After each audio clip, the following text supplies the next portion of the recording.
The plan of salvation is a group of principles that are taught in the Church of Jesus Christ of Latter-day Saints. These principles, they answer life's big questions like where we were before we came here, what we're supposed to do in this life, what the purpose of this life is, and what happens to us after we leave this life. Where do we go when we die? It's almost like a roadmap for our existence. Before we existed here in this earth, we are the children of God. The scriptures tell us that. They teach us that God is our loving Heavenly Father. We are His spirit children. Before we came here, we existed as those children in His presence. We know that. We get that information from the Apostle Paul, is what comes to my mind. In Hebrews and in the book of the Acts, Paul clarifies that relationship, that He really is our Father, quite literally, and we subject ourselves to Him like our children subject them to us, themselves to us. Though we were with God, though we existed with Him in His presence, we weren't exactly like Him. He had a body of flesh and bone. We were just spirits. So He loving us and wanting us to be more like Him, created a plan or a way for us to receive that body so we can be more like Him and have the experiences that a mortal body or a physical body brings. And ultimately, He created this plan so that in the end we could return to His presence and live with Him in a very physical, real way.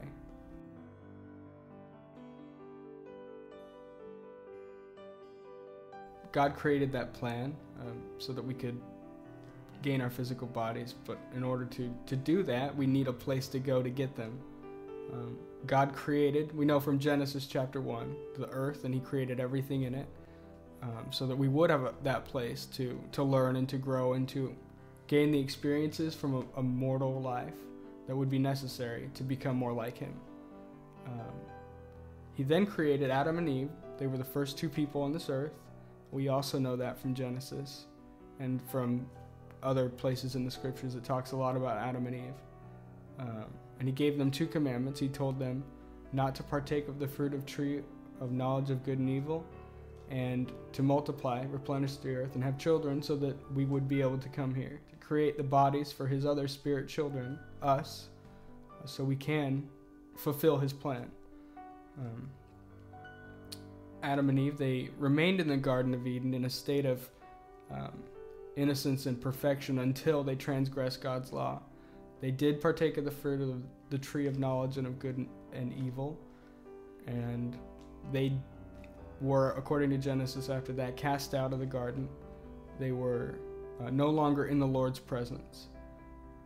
When they did that, they brought sin and death into the world, but they were also able to have children. In the Book of Mormon, actually, in 2 Nephi chapter 2, there's a prophet named Lehi, and he's teaching his sons about this event, about the fall of Adam and Eve.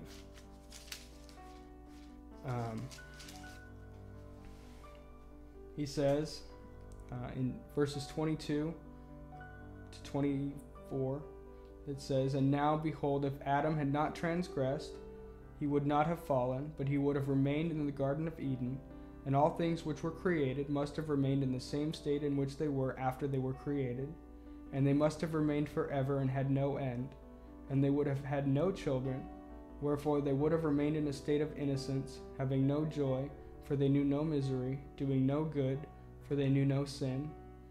But behold, all things have been done in the wisdom of Him who knoweth all things."